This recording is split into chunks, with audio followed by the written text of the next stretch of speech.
There's a reason most people never master their finances. And it's not a lack of information. It's not because they don't work hard. It's not because they're not smart or capable or driven. It's because they never develop the mindset that leads to mastery. They live their whole lives following systems they didn't design, repeating beliefs they never questioned, reacting to money instead of directing it. They don't take control because they've been conditioned to believe that money controls them.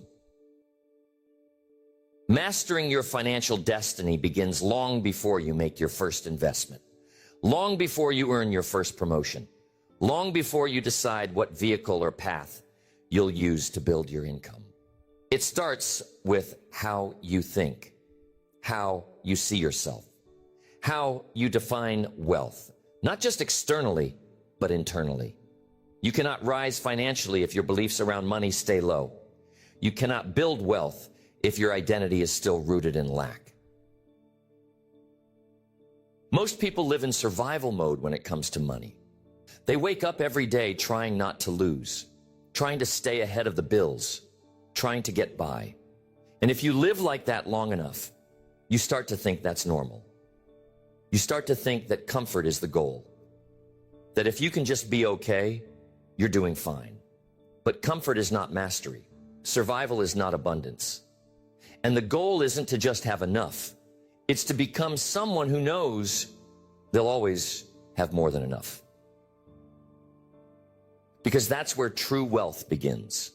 Not with numbers, but with vision. Not with your paycheck, but with your potential. It begins when you start seeing money as a tool, not as a problem. As something you control, not something that controls you. It begins when you stop reacting to your circumstances and start rewriting the story. And the story isn't just about making money. It's about building a life where you never doubt your ability to create, to contribute, to build value, and to generate wealth through who you are. Money is a mirror. It reflects your habits, your beliefs, your level of self-worth. If you see yourself as someone who's always behind, someone who's always struggling, someone who's barely hanging on, your financial life will match that. But if you see yourself as someone who is resourceful, creative, valuable, and worthy of more, your financial life will begin to shift. Because your thoughts shape your choices. Your choices shape your results. And over time, those results compound into destiny. The people who win financially aren't always the smartest. They're not always the most educated. They don't always have the most impressive credentials. But what they do have, every single one of them, is a different mindset. They believe that wealth is created, not inherited. They believe that they are capable of building something bigger than what they came from. They believe that money flows to value, and they are committed to becoming more valuable every day. This is the difference between financial survival and financial mastery. It's not just about budgeting or cutting expenses or finding the best stock to buy next. Those things matter, but they don't work without the right mindset behind them. You can have the best tools in the world, but if you don't believe you deserve to use them, you won't. You'll stay stuck. You'll hesitate. You'll self-sabotage. You'll look around at others winning and think they got lucky. When the truth is, they just decided. And you can decide too. You can decide today that your financial story doesn't have to be the same as your past. That your identity doesn't have to match your current income. That your future doesn't have to look anything like what you've seen around you. Because wealth doesn't begin with numbers. It begins with belief. It begins with clarity. It begins with the decision to master your mindset and then your money. This isn't about get rich quick. This is about becoming unshakable. This is about building from the inside out. This is about transforming the way you think so you can transform the way you earn, save, invest, and lead. You're not here to play small. You're not here to just get by. You're here to lead yourself to a life of freedom, of impact, of ownership, and it begins now. The first strategy is developing an abundance mindset. This is where everything starts, because your financial destiny will never grow beyond the limits of your thinking. If you believe the world is scarce, if you believe opportunity is rare, that success is for a select few, that money is hard to get and even harder to keep, you will always live in conflict with your own growth. You will hesitate when you need to act. You will shrink when you need to expand. You will sabotage when you should be building. An abundance mindset is not about being naive. It's not about pretending that everything is easy. It's about training yourself to see that there's more than enough to go around, and that you are capable of attracting, creating, and multiplying it. Not by luck, not by waiting, but by building yourself into the kind of person who delivers real value, makes real decisions, and attracts real opportunity. Most people don't lack intelligence. They lack belief. They're not lazy. They've just been conditioned to think small, to be cautious, to play it safe. And the language they speak to themselves proves it. I can't afford that. That'll never happen for me. People like me don't make that kind of money. But abundance doesn't respond to that kind of energy. Opportunity doesn't stick around for people who see themselves as unworthy. An abundance mindset flips that language. It starts saying, how can I afford that? What do I need to learn to earn more? Who do I need to become to attract that kind of income? It shifts from limitation to possibility, from defense to creation, from reacting to designing. It's the mental shift that takes you from hoping for better to planning for it. You cannot master money while being emotionally attached to scarcity. If every dollar that leaves your life creates panic, you will never be free. If every investment feels like a loss, every risk feels like danger, and every success someone else's makes you feel less worthy, you'll always be at war with wealth. And no one builds wealth from a place of fear. Abundance isn't a number. It's a state of mind. It's looking at your future and knowing that even if everything collapsed today, you'd find a way to rebuild. Because wealth isn't in the account. It's in the mindset. The belief that you have value, that you can deliver value, that you can generate new income again and again, no matter what season you're in. When you adopt this mindset, you stop comparing. You stop resenting people who have more than you. You stop feeling like there's not enough to go around. Instead, you start learning. You start modeling. You start asking better questions. Not why them, but what can I take from their strategy and apply to my own? You stop making excuses because now you believe in possibility. And when you believe something is possible, you stop defending your limitations. You start removing them. You start finding reasons to take action, not delay it. You stop blaming the economy, your background, your current income.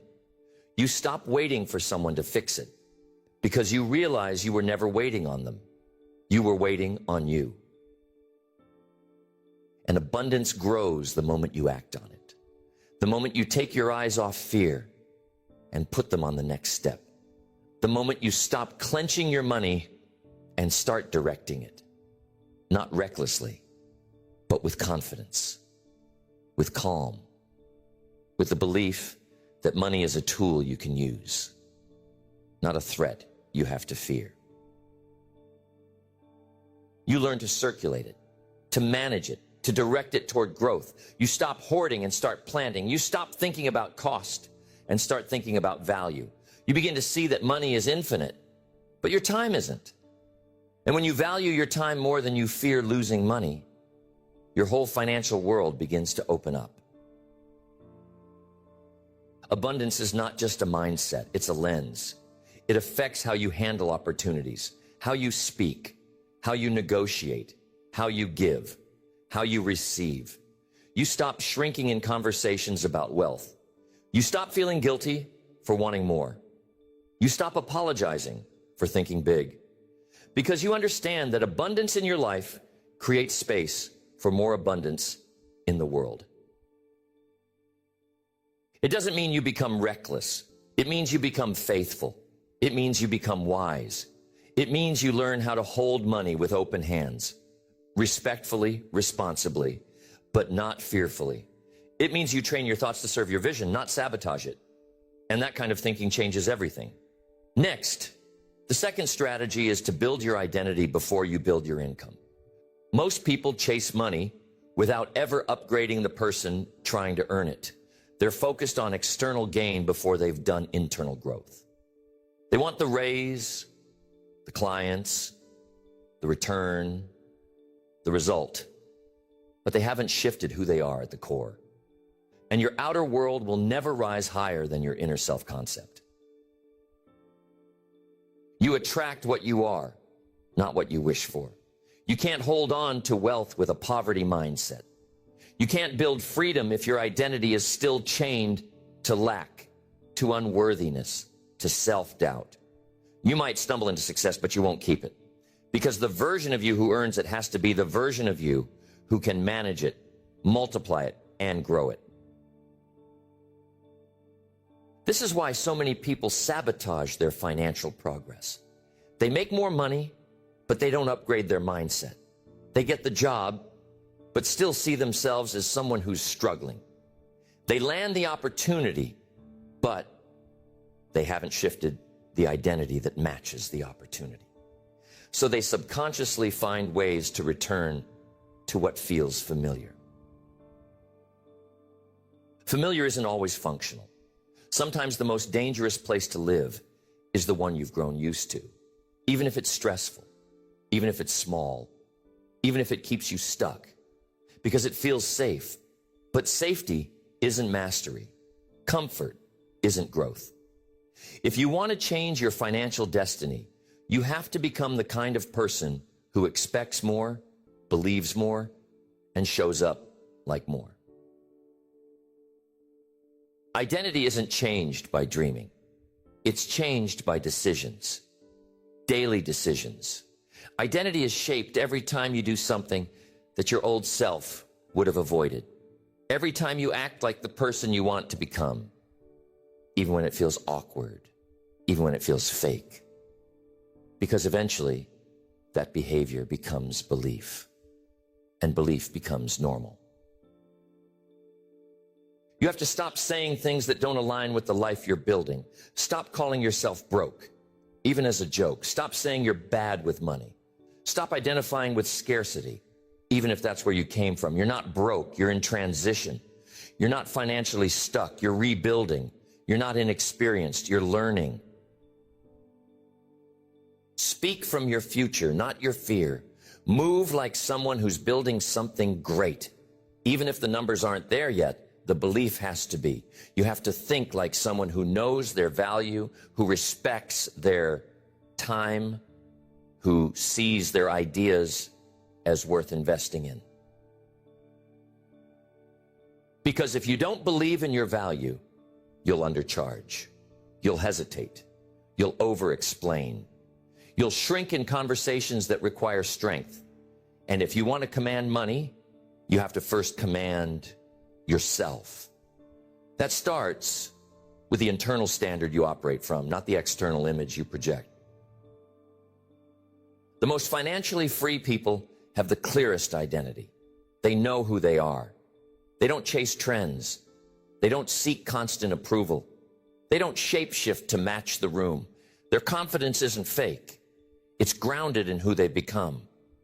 They've done the work to become someone who can lead, contribute, and multiply. You can earn money by chance, but to master money, you need identity. You need to know what you will and won't tolerate, what you will and won't pursue, what you will and won't spend time or energy on. Boundaries come from identity. Standards come from identity. And your financial future will be built on the standards you enforce, not the wishes you whisper. So ask yourself, who are you becoming? Who is the version of you that earns freely, gives generously, invests wisely, and leads confidently? And are your current choices aligned with that version, or are you still living from an outdated self-concept? This isn't about pretending. It's about aligning. It's about acting like the person you want to become until that identity becomes your new reality. And the only way that happens is through repetition, through clarity, through the daily decision to show up like your future is already true. Next, the third strategy is to master your relationship with money. Not just how you earn it, but how you see it, how you feel about it, how you interact with it.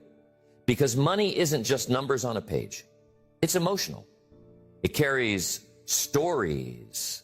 It carries history. And until you deal with those emotions and rewrite those stories, your financial life will stay limited, no matter how much you try to earn. Your relationship with money is often shaped long before you ever make any. What you saw growing up, what you heard, what you experienced. Maybe money meant tension. Maybe it meant guilt. Maybe it meant control, lack, stress, or instability. And now, even if you're in a different situation, those old emotions still drive your behavior. You can't master money if you're afraid of it, if you resent it, if you associate it with pain. You'll always push it away, sabotage opportunities, spend recklessly, or hoard it out of fear. You might not even realize you're doing it, but your results will reflect it. Because the way you feel about money will always leak into the way you handle it. Mastering your relationship with money starts with honesty. You stop pretending. You stop saying, "I'm fine," when you're not. You stop ignoring the bills. You stop calling avoidance optimism. You sit down and get real. What are the numbers? What's working? What's not? And more importantly, how do you feel about all of it? Because if you can't face it, you can't fix it. Avoidance is the enemy of mastery. And courage, real, lasting courage, means looking at the facts and saying, "This is where I am, and I'm ready to do the work to change it." Once you face it, you can begin to rewire it.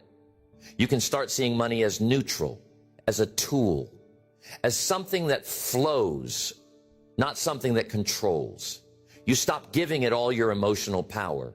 You stop tying your self-worth to your bank account. And you start realizing that money is a reflection of behavior, not identity. You begin to develop financial habits that reflect who you're becoming. You track your money, not obsessively, but attentively. You learn to manage it, not to restrict your life, but to take control of it. You start telling your money where to go instead of wondering where it went. You stop fearing wealth. You stop feeling guilty for wanting more. You stop associating ambition with greed because you've healed the story, because you've taken your power back, because you now understand that the more financially stable you are, the more options you have, the more impact you can make, the more freedom you can build. This is where you begin to separate emotion from behavior. You may feel unworthy, but you still save. You may feel overwhelmed, but you still make the call. You may feel behind, but you still invest. You stop letting your emotions be the boss of your financial decisions. You let your plan be. Because that plan becomes your peace. That plan becomes your evidence. That plan becomes your anchor. It tells you that even if your past was chaotic, your future doesn't have to be. That even if you've made mistakes, you can build new momentum. That even if you didn't learn it young, you can learn it now. Mastery doesn't mean you never mess up. It means you know how to recover quickly. It means you know how to course correct without spiraling. It means you trust yourself to make smart decisions, even when you feel pressure, especially when you feel pressure. And over time, your relationship with money changes. It becomes calmer, more confident, more grounded. You stop being reactive. You stop running from it. You start sitting with it, respecting it, directing it. And that shift changes your entire financial future.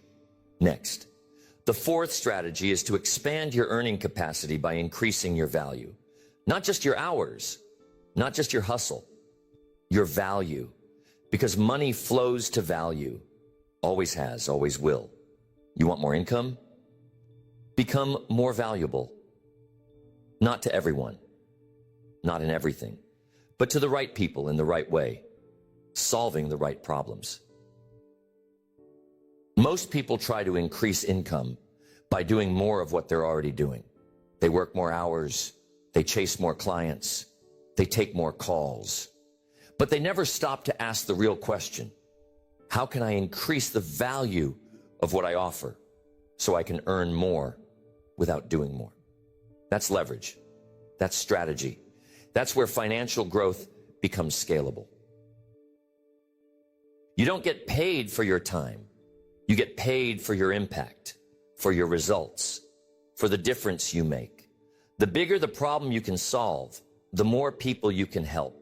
The more deeply you can help them, the higher your value becomes. And that value is something you develop. It's not fixed. It's not based on your age or where you came from or what you studied. It's based on how intentional you are about growth, about learning, about mastery. It's based on your ability to spot opportunities, to create solutions, to deliver results. You grow your value by becoming a student of your craft, by studying the best in your field, by going deep instead of just staying wide, by choosing one path and mastering it. Because people don't pay top dollar for generalists, they pay for experts. For people who know their stuff, who speak with confidence, who solve problems faster and with more clarity than the rest. Value comes from how you show up. Your attitude, your consistency, your reliability. People will pay more to work with someone they trust, someone who shows up on time, someone who brings energy, someone who leads, someone who doesn't need to be micromanaged. You want to earn more? Solve bigger problems. Be easier to work with. Communicate clearly. Deliver beyond expectation. Be the person people can count on, and do it consistently enough that your name becomes associated with excellence. This isn't about becoming someone you're not. It's about becoming the best version of who you already are, taking your skills, your strengths, your ideas, and refining them, practicing, learning, evolving, until the market has no choice but to recognize that you're not replaceable. When you become irreplaceable, money follows. Because people don't want cheap. They want effective. They want results. And when you can deliver those results at a high level, consistently, with professionalism and care, you create demand. And when you create demand, you create options. You no longer have to beg for opportunity. You start choosing between them. You stop fighting over crumbs and start building tables. You stop chasing discounts and start setting your price. And that doesn't happen by accident. It happens because you decided to increase your value, not just your volume. This applies whether you're an employee, an entrepreneur, or anything in between. You can always find ways to grow, to learn, to lead, to become the person who makes things better just by walking into the room. That energy is rare, and that energy gets paid. But it's not instant. It takes time. It takes patience. It takes humility. It takes the willingness to invest in yourself before anyone else does. The willingness to show up even when no one's watching, to study when no one's grading you, to practice when no one's cheering. Because every hour you spend building yourself is a down payment on your future income. Every book you read, every mentor you listen to, every extra rep you put in, it compounds, it adds up.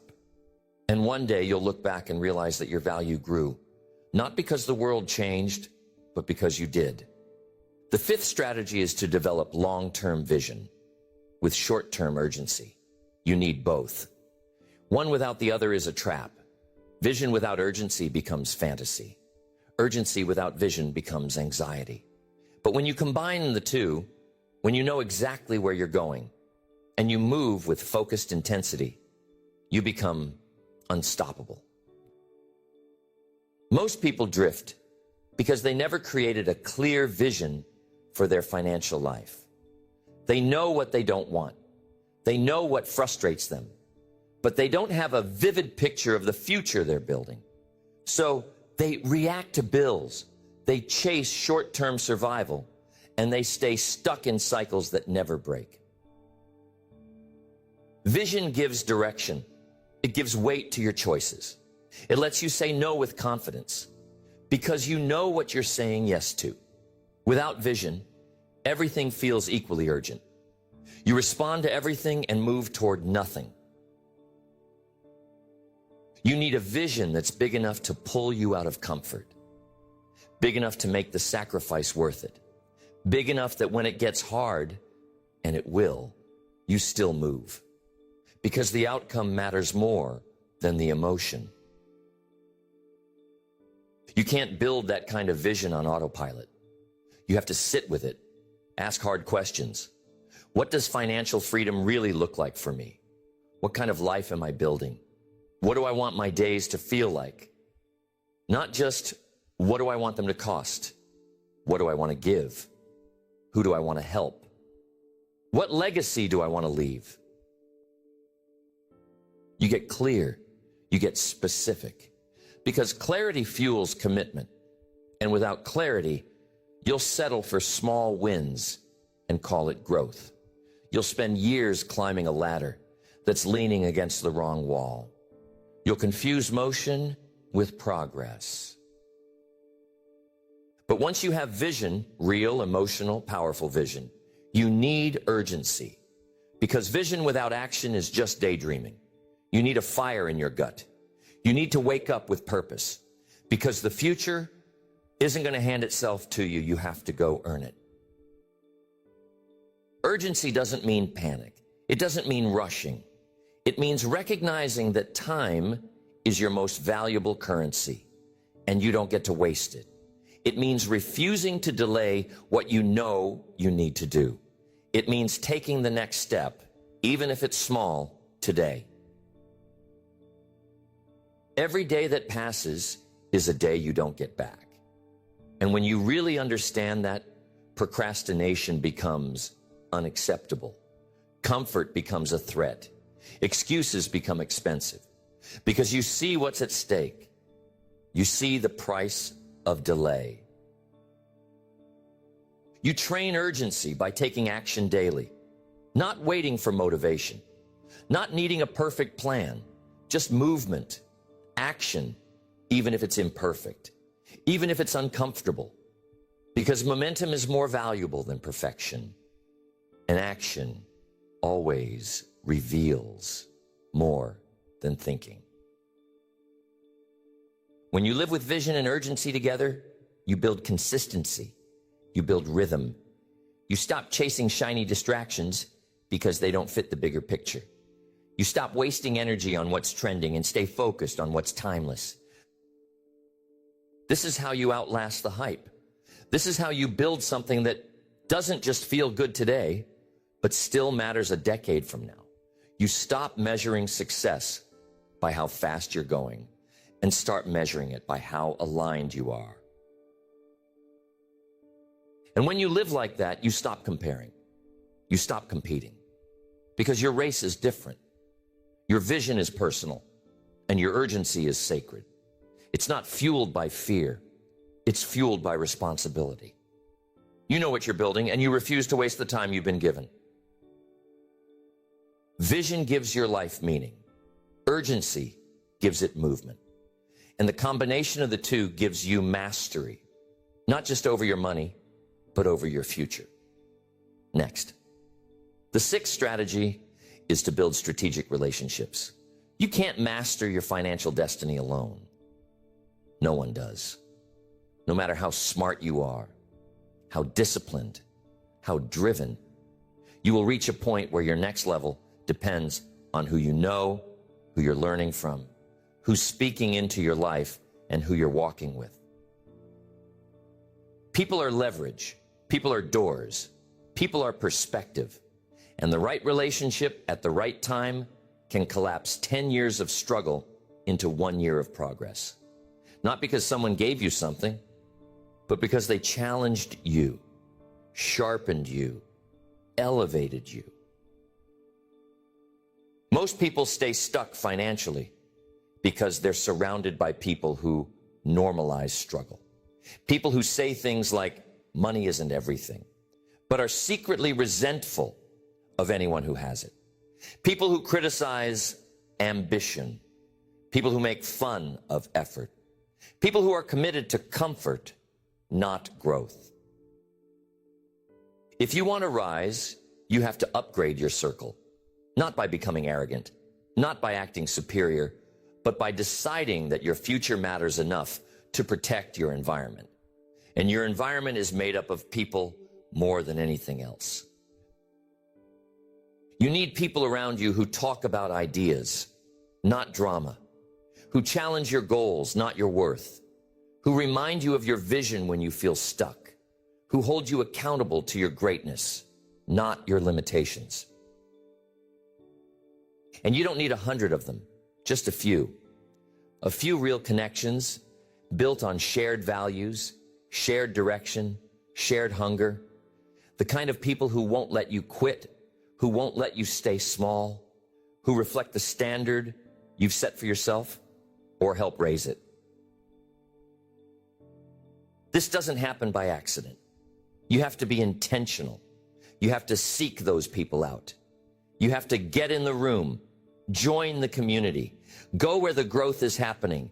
Be willing to be the least experienced person in the room, because that's where you'll learn the most. And just as importantly, you have to be that kind of person for someone else. Relationships are not one way. You don't just receive, you give, you sharpen, you challenge, you encourage, you create value, you bring something to the table. The fastest way to build real connection is to become valuable, not needy, not entitled, valuable. That means listening. That means supporting. That means showing up consistently, not just when you need something. You need mentors, people who are where you want to be, people who can show you what's possible, not through inspiration alone, but through information, perspective, experience. You don't need to figure everything out yourself, and you shouldn't try to. You shorten the learning curve when you learn from others. You avoid costly mistakes when you ask better questions. You build stronger habits when someone is holding you to a higher standard. But mentorship only works if you're humble. You can't grow if you're always trying to prove. You can't learn if you're pretending to already know. Humility opens doors that talent can't. And when you combine that humility with hunger, people want to help you. Stop trying to impress. Start trying to connect. Stop chasing attention. Start building trust. The most powerful financial networks are built on consistency, not charisma, on value, not volume, on depth, not flash. And it's not just about money. It's about the kind of life you want to live, the kind of conversations you want to have, the kind of energy you want to be surrounded by. Because the people you walk with shape how you see yourself, and how you see yourself shapes what you believe is possible. So ask yourself, who's in your corner? Who challenges you? Who expands your thinking? Who models what's possible? And who needs you to show up stronger, more consistent, more intentional, so they can rise too? Strategic relationships don't just help you grow, they help you stay growing. They remind you of your standards. They keep you grounded. They multiply your courage. They expose your blind spots. And they walk with you when the journey gets heavy. Next, the seventh strategy is to respect the power of consistency. Not just the big moves, not just the breakthroughs, but the small, often invisible things you do every single day. The routines, the habits, the choices that seem minor, but when stacked, create the life you want or the one you regret. Consistency is what separates wishful thinking from inevitable results. You don't need to do everything. You just need to do the right things long enough for them to compound. But most people don't. They start and stop. They sprint and crash. They treat discipline like a short-term project instead of a lifelong commitment. Financial mastery is not about luck. It's not about one great decision. It's about sustained behavior. Anyone can save money once. Anyone can invest once. Anyone can work hard for a week. But the people who master their destiny are the ones who do it when it's boring, when it's quiet, when there's no immediate reward. That's when consistency matters most. Not when it's easy, but when it's inconvenient. Because that's what builds character. That's what builds habits you can trust. That's what creates a foundation that won't shake when life does. You will not build a new financial life on emotional decisions. You'll build it on systems, on habits, on automatic follow-through, on the decision to show up and do the work, whether or not it's exciting that day. You can't afford to keep starting over. Every time you reset, you lose time. You lose momentum. You lose compound growth. And the hardest part of growth is not getting started. It's staying in it long enough to see the results. But the reward is worth it, because once consistency becomes identity, the effort feels different. You're not dragging yourself to do it. You're being who you are.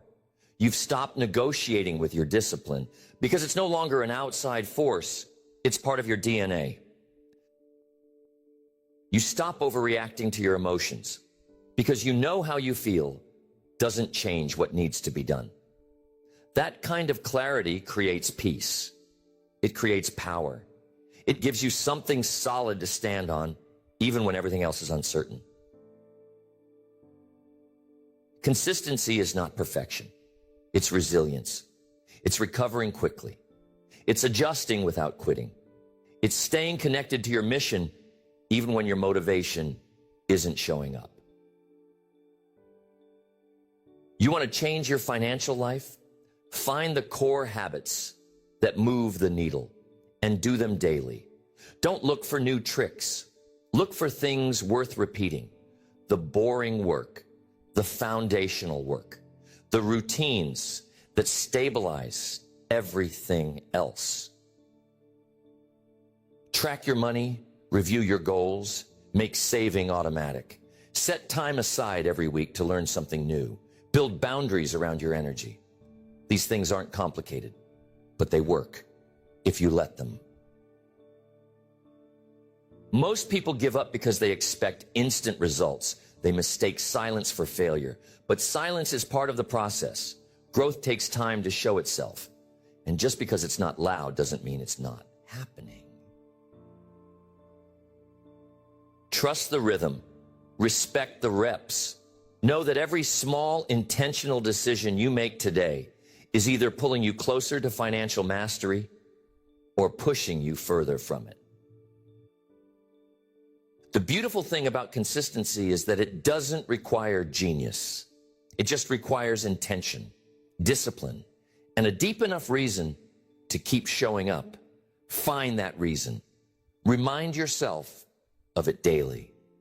Protect it, and let it fuel your rhythm. Next. The eighth strategy is to think in terms of ownership, not just income. Most people are taught to earn, to work for a paycheck, to chase a salary. And while there's nothing wrong with earning money through hard work, if you stop there, you never build true financial freedom, because income feeds today. Ownership feeds tomorrow. If you want to master your financial destiny, you have to shift from labor-driven thinking to asset-driven thinking. You have to start asking yourself, what do I own that makes money while I sleep? What am I building that can outlive my effort? Because the moment you stop working, your income stops too, unless you've built something that continues. Ownership gives you leverage. It lets your money work when you're not. It lets your ideas keep growing even when you need to rest. It gives you options. And options are the foundation of freedom. If every dollar in your life is tied to your time, you'll always be limited, because your time is limited.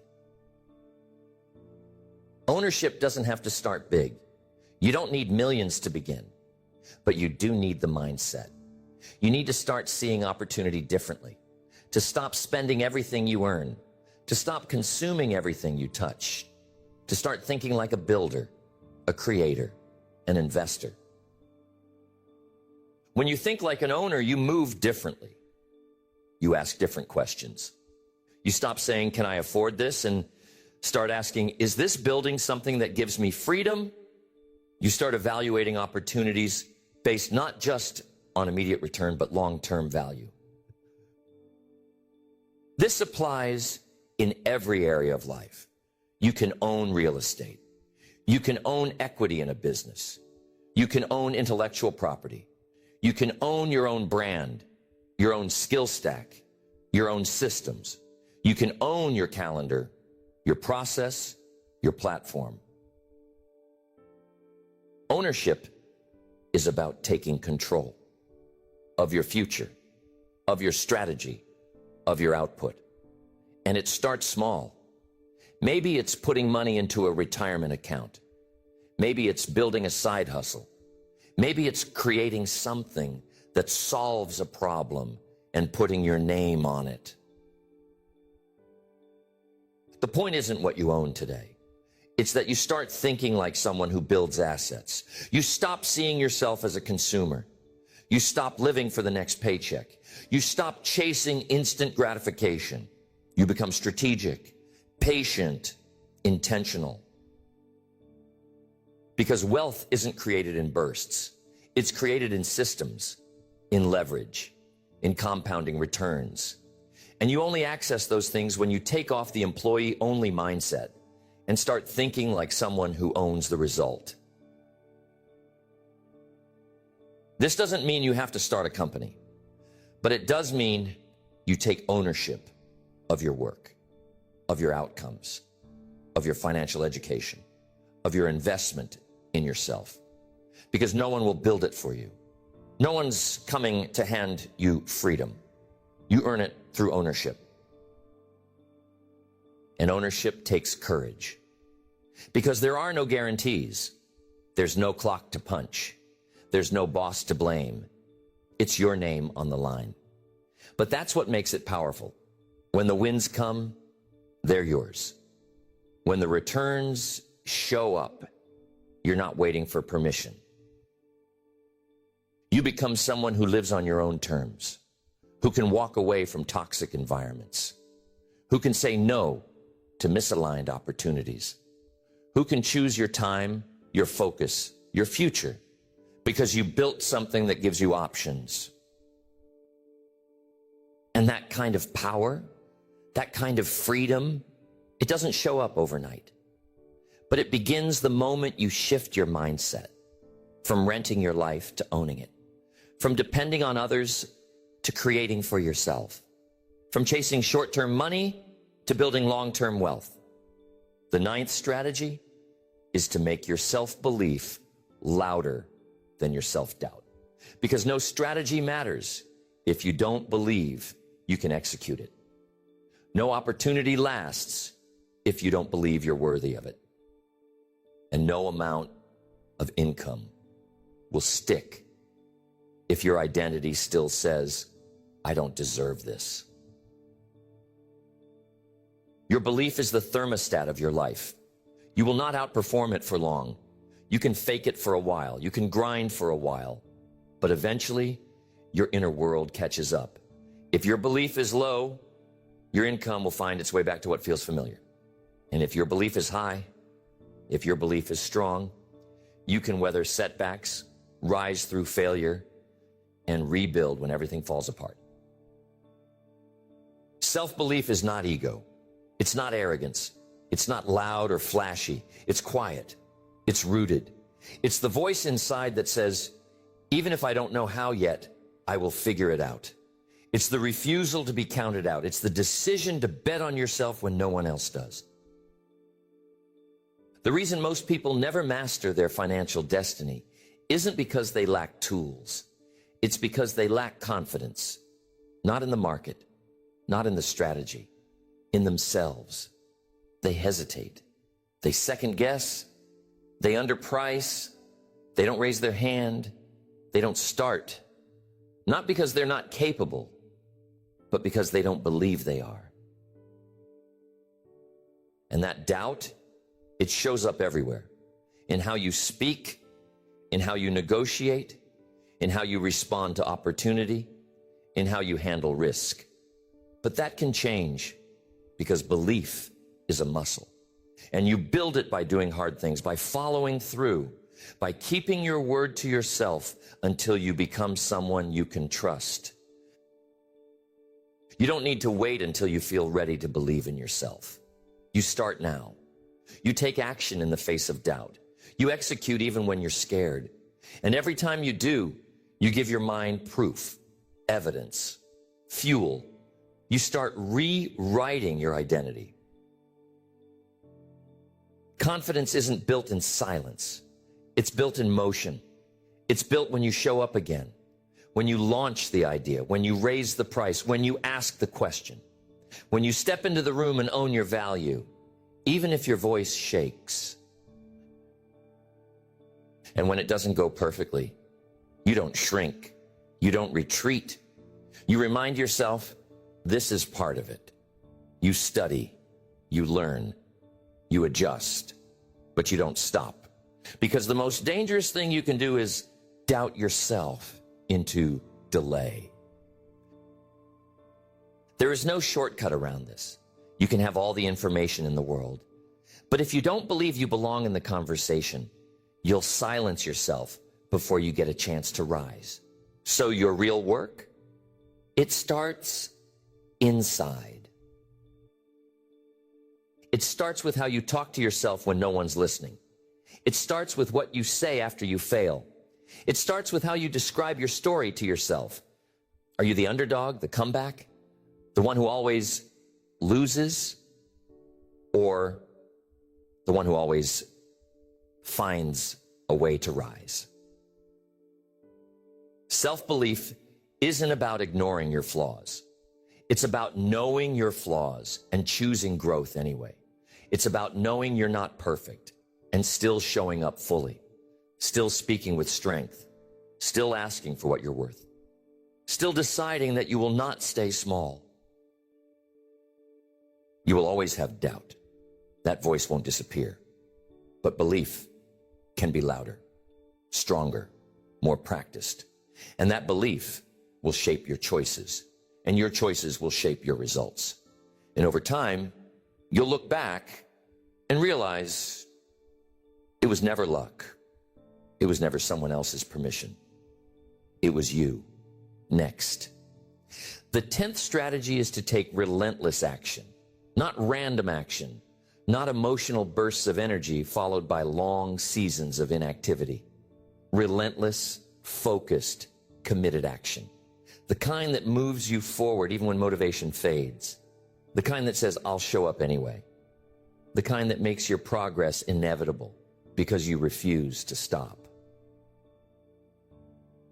The most successful people in the world are not always the most talented.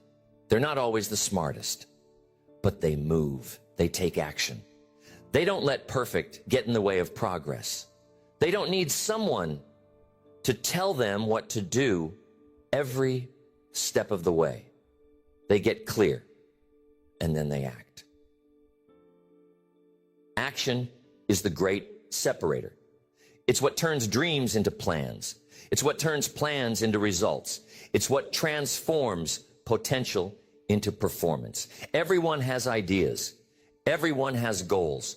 But the people who actually build something are the ones who take consistent, imperfect steps toward it every single day. If you wait until you feel ready, you'll never begin. If you wait until you have all the information, you'll miss the opportunity. And if you wait for someone to give you permission, you'll be waiting for the rest of your life. Action isn't optional. It's the bridge between where you are and where you're going. And the thing about action is, it teaches you. It shows you what works and what doesn't. It gives you feedback. It gives you clarity. You don't get clarity from thinking. You get it from doing. You get it from being in motion. That's how you find your path.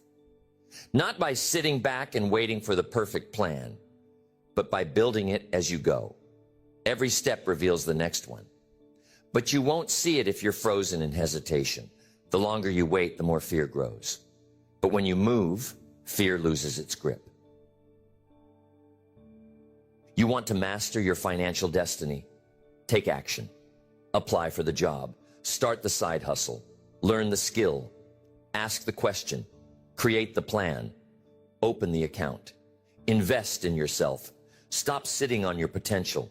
Stop explaining your inaction. Stop romanticizing preparation. The time you're spending planning could be spent building. The time you're spending watching others could be spent becoming. The time you're spending worrying could be spent executing. Your breakthrough isn't in a perfect strategy. It's in your next decision. And don't confuse action with noise. Busyness is not progress. Being constantly overwhelmed is not the same as building something. You don't need to do more. You need to do what matters and do it consistently, relentlessly. Make a decision, follow through, review, adjust, repeat. That rhythm will take you further than motivation ever will. That rhythm will build trust in yourself. That rhythm will open doors. And over time, that rhythm will compound into freedom. Because freedom isn't found in a single massive move. It's found in the discipline of daily progress. It's found in your ability to do the hard thing again and again. It's found in your refusal to stop. And you don't need to be loud about it. You don't need to announce every move. Just move. Just act. Let the results speak for you. Let your consistency tell the story. Let your follow-through separate you. Most people talk, most people wait, most people hope, but very few take relentless action.